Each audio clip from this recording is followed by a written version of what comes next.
Hi there, and welcome to game number 7 of the World Championship match between Magnus Carlsen and Viswanathan.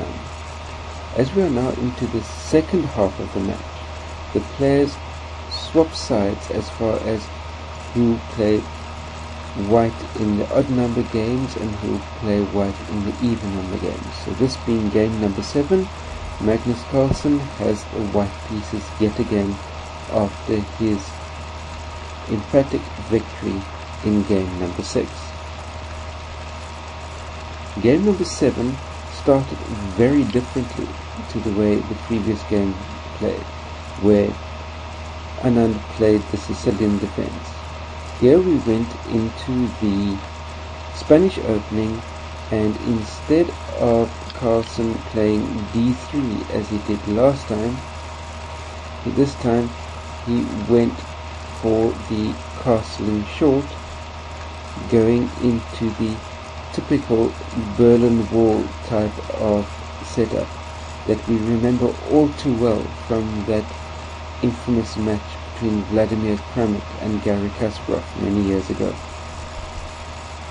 And this Berlin Wall continued with the normal knight takes d4, knight d6, bishop takes, d takes, knight f5, queen takes d8, king takes d8, h3, king e8, knight c3, h5, bishop f4, bishop e7, rook ad1, bishop e6, knight g5, rook h6, g3, bishop takes g5. I'm just flying through these moves here because it's basically what is typical of the Berlin Wall type of situation is that black erects his impenetrable defense and white tries to break it down.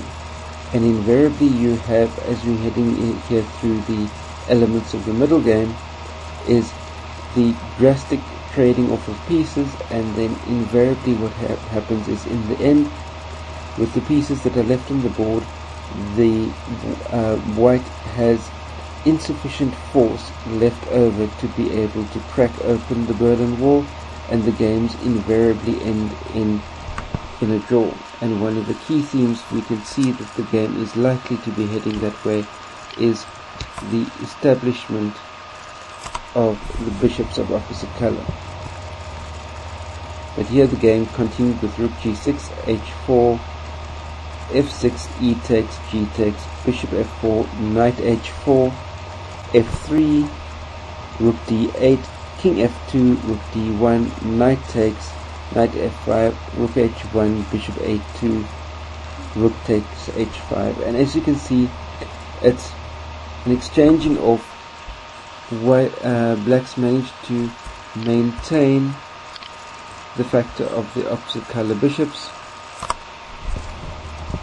which is one of the key factors that blacks looking to be able to maintain, to be able to steer the game towards the predictable and in many games, many Grandmaster games, often a short draw. And here the game continued with bishop e6.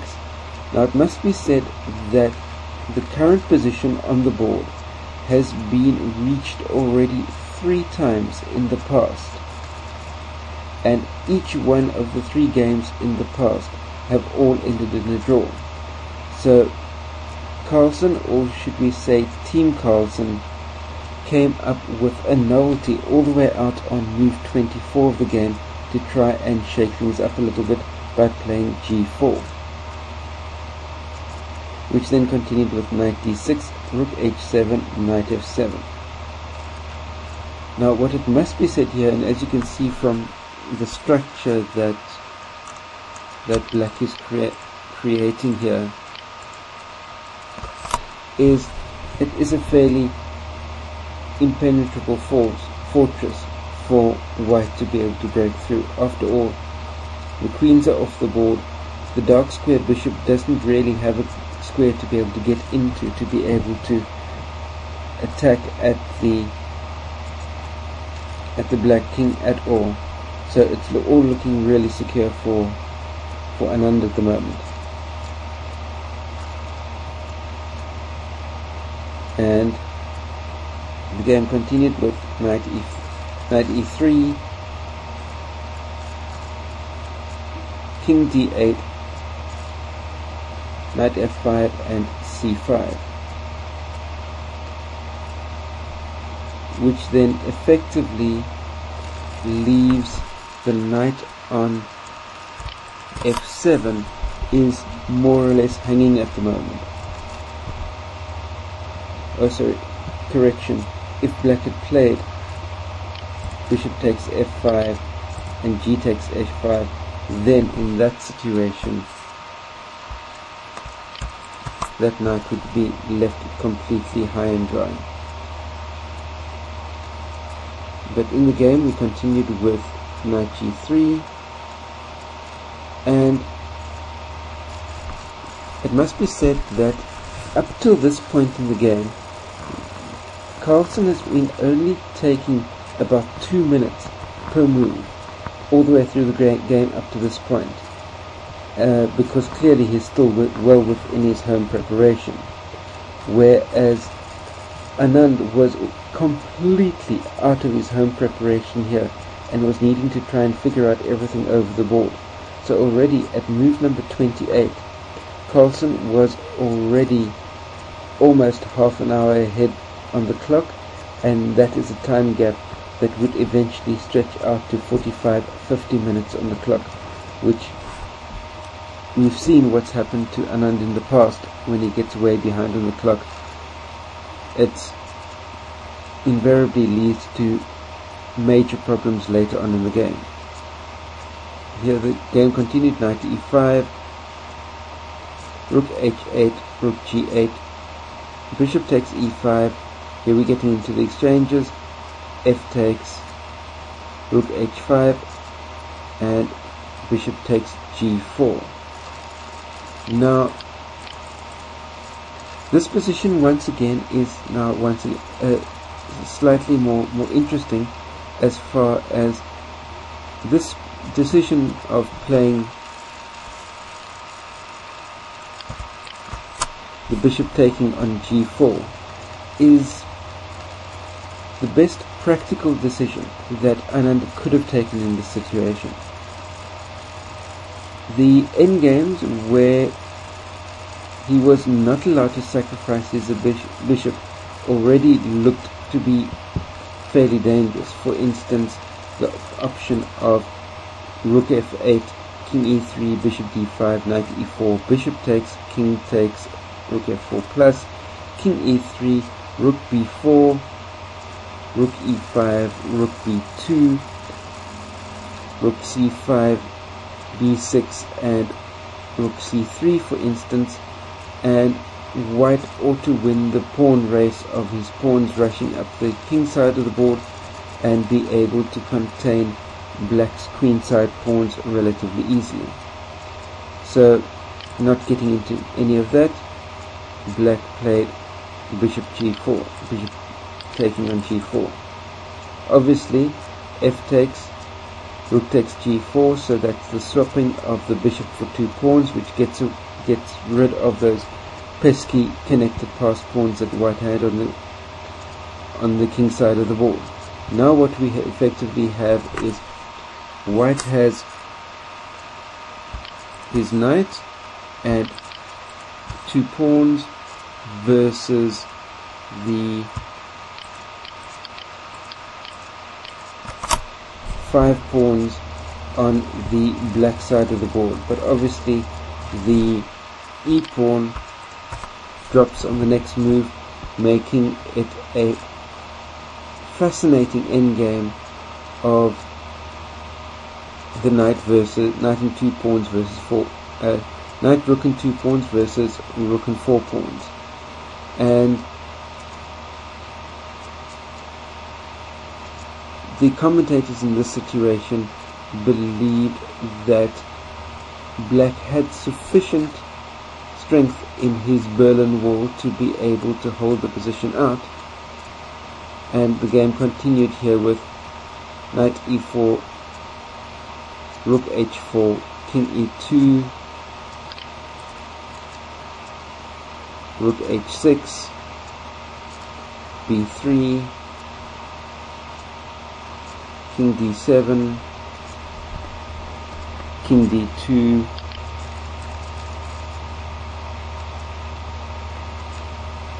king c6, knight c3, a6, rook e4, rook h2 check, king c1, rook h1 check, king goes to b2, and the rook comes to h6.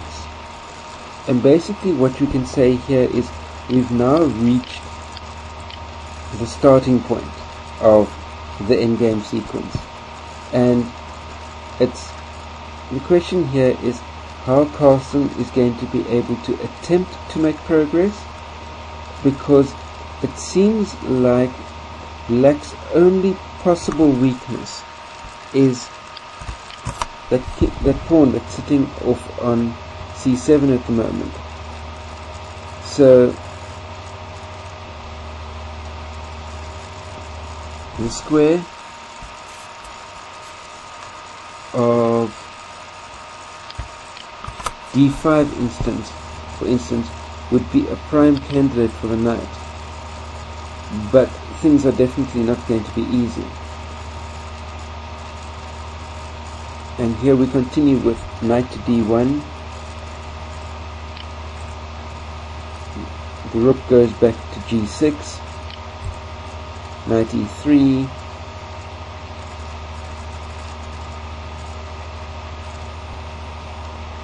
rook h6, rook e7, and the rook comes back to h2.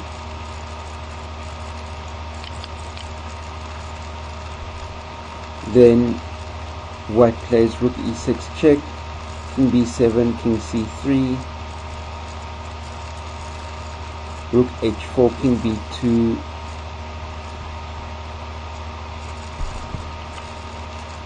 rook h2, knight d5, rook d2, and as you can see that white has managed to get his rook up to the d5 square as what was the plan, but now that his knight is there, the capture on c7 is really not on at all, because the black king has managed to get back down to the b7 square to offer sufficient support and protection, and as you can see the Berlin Wall is holding up phenomenally well.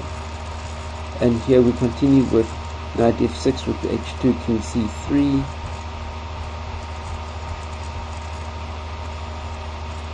rook f4, knight e1, rook h4, knight f2, rook h2, rook f6,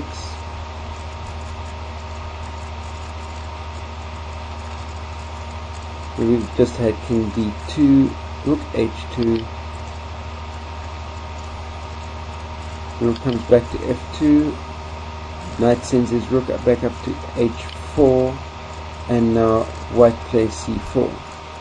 And finally white makes the commitment of putting the pawn onto c4, which all it does is it locks down the black queen side and creates a stronghold for that knight on d5, because now this time around when the knight goes to d5, the rook can't drive it away because of the support that's going to be offered by the d5 pawn.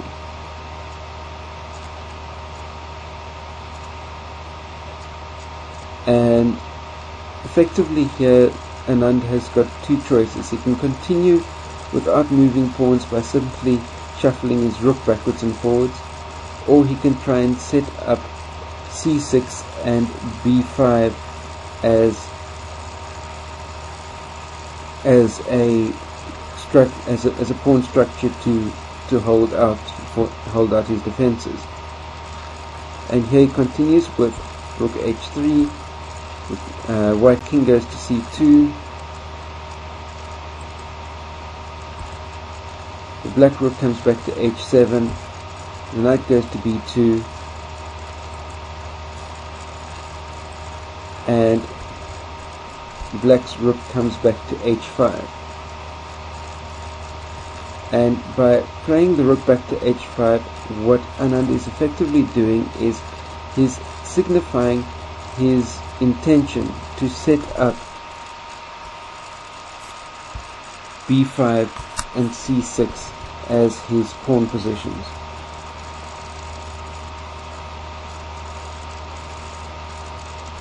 Which will then in turn leave a weakness on c5. And Carlsen plays rook e2. The black rook goes out to g5, and the knight comes down to d1.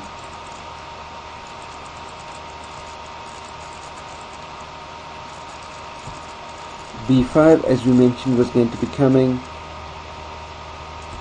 The knight goes to c3, black comes to c6, setting up the position as we said, which obviously leaves that weakened c5 pawn,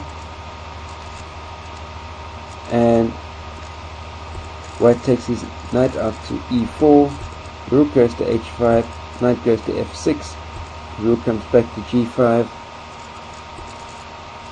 the rook goes to e7 with check, the king comes up to b6, which is a nice safe and secure square, the knight goes to d7 with check,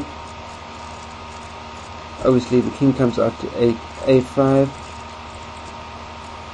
which means that effectively the weakened c4 pawn, so c5 pawn, is effectively as good as gone. But first Magnus brings his rook back to e4, allowing black to go rook g2, king c1, rook g1 with check, king d2, rook g2 with check,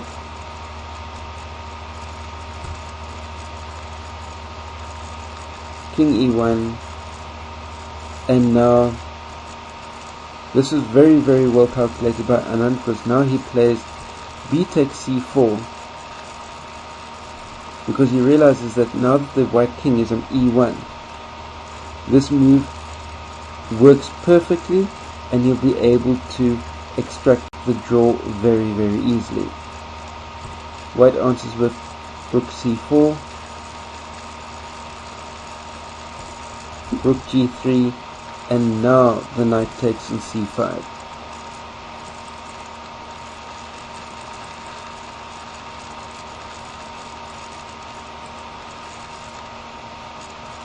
Which allows black to come back with king b5, rook c2, and a5. Now it must be said here that in this position the white's pieces, the knight-rook combination, are effectively completely paralyzed, because with that b3 pawn being the only pawn that's remaining, there's absolutely no way to be able to untangle the position and utilize the knight to be able to get past black's two pawns and king that are really, really effectively blocking the way. So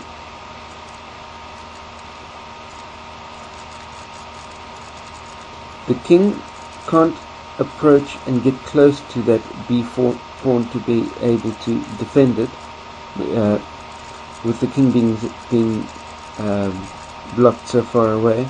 So which means that white's last remaining pawn is doomed to fall, and all that will be left to remain is that white will eventually mop up black's pawns, and then you'll have a knight and rook versus a rook, which is a technically dead drawn endgame unless Anand makes a cataclysmic beginner level type blunder.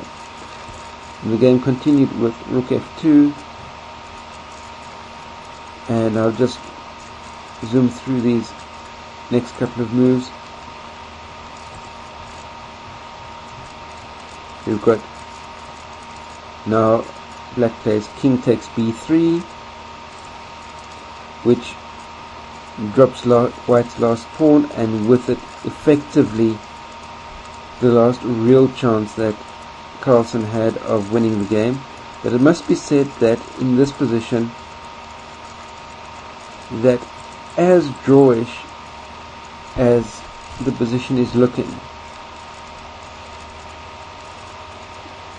the situation on the clocks is as follows: that at the moment Carlsen is still approximately 30 minutes ahead on the clock, where Anand is down to inside his last half hour on the clock, and Carlsen is pushing close to an hour still left on the clock. So in this situation, it still gives Carlsen something that he can actually play for, since even though it's in this completely dead drawn endgame,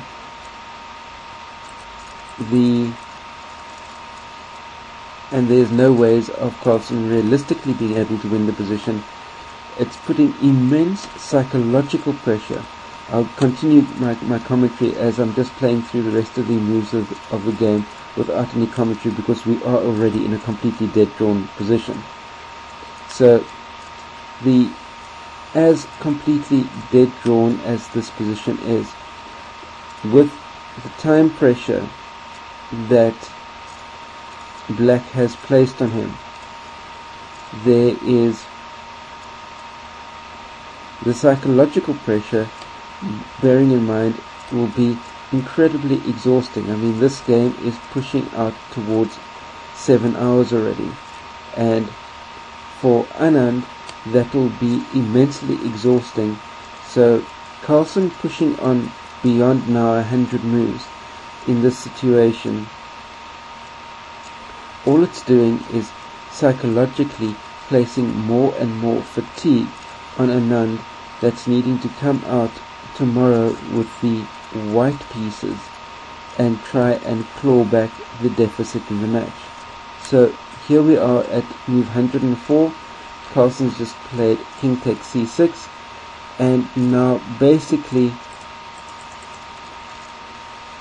based on the, as we all know very well, the 50 move draw rule is that at move 104 the last pawn falls, so which means that Carlsen needs to be able to checkmate his opponent within the next 50 moves, and while the clock is ticking. But as I mentioned, Carlsen is the one that is ahead in time, Anand is the one that is behind on time, so if anybody is likely to be making an error, it will be Anand. So I'll just continue scrolling through the remainder of the moves of the game, so you can just see the maneuvering as it continues. And we're now at move 120. Carlsen's about to play his 121st move, so he's effectively used up just about half of his 50 moves that he's allowed to be able to show that he can checkmate the black king. And as he has clearly made zero progress whatsoever, Carlsen makes the decision to effectively force the game into a draw now that we're out at 7 hours of play, and so that the players can go and get some rest. And Carlsen's banking on the fact that after having defended this position for 7 hours, Anand's fatigue will be much greater, which will then prove to be an advantage for Carlsen when in tomorrow's 8th game. So here we go. Carlsen played rook c1, Anand takes, the knight takes, and obviously a knight and a king cannot checkmate a black king, so therefore the game is ipso facto drawn. So that is the conclusion of the 7th game in the match. Carlsen still leads the match by 4 points to 3, and tomorrow we'll see what Anand does with the black pieces. And if we think back to last year's match, where Anand basically came apart in the second half of the match and was losing games with the white pieces as a consequence of the accumulated fatigue that had been placed on him during the course of the first half of the match. So we'll have to see how Anand does tomorrow with the white pieces. And please remember to post your comments and questions down below this video. Click the thumbs up, like button down below the video as well. Share it out amongst your chess friends, and also hit that big red subscribe button as well. That way you can stay up to date on the new chess videos as I post them up here onto YouTube, and that way you'll be able to get my video commentary on game 8 as soon as I've finished writing up the notes following the conclusion of the game. Stay carved up for the win. I'll be seeing you next time. Cheers.